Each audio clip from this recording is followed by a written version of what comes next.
career and had a son, and I raised a family, and I worked a career for a long time, and I paid just enough attention to what was going on out there that I thought I knew who I was supposed to vote for. And so I went and voted, and my Republican husband almost always canceled me out. And that's the way it happened. And then a whole lot of things, we didn't talk about it. We loved each other, and we weren't big politically, so we just didn't talk about it, but we knew we were canceling each other out. And then just a series of things happened, and at 54 years old, I found myself widowed, living in a town where I only knew one couple. And certainly they didn't like me so much anymore. And I was a stranger in a strange land. Strange. Really lost, just lost my husband. It was a bad and dismal time. And I sat and I had my computer and I played games on Facebook. And then I started seeing things posts on Facebook. And found out this young woman named Sandra Fluck went before Congress to testify about the need for birth control in her college's health plan. The main thing she talked about was how many a young woman uses birth control for reasons that have absolutely nothing to do with preventing pregnancy. And they need this medicine.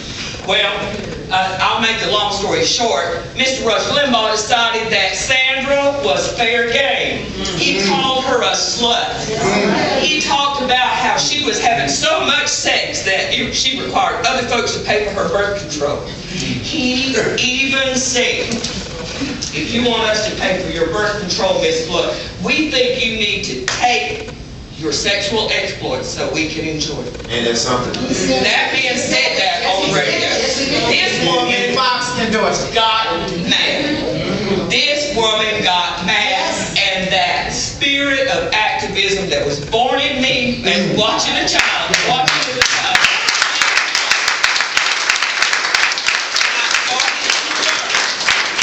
I started to pay attention.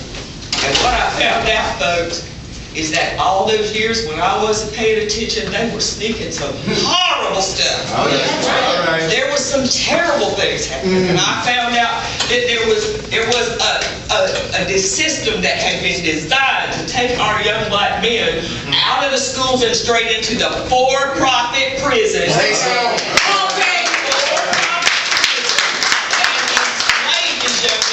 Yet again. And I got angry.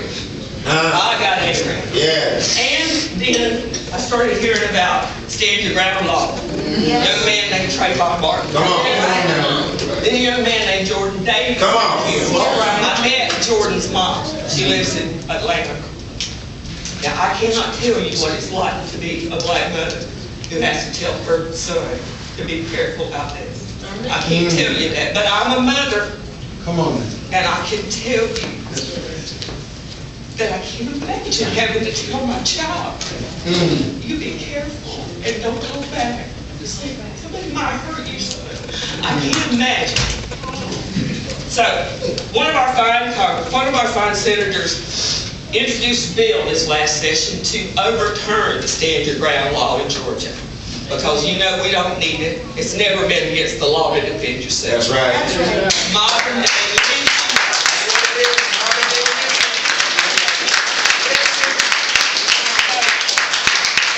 The Senate hearing for that bill was just full, folks. Full. That room was full. Folks wanted to talk.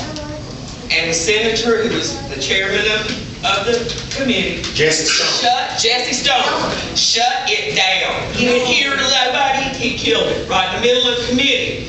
The next week, Memorial Monday, was focused on stand your ground.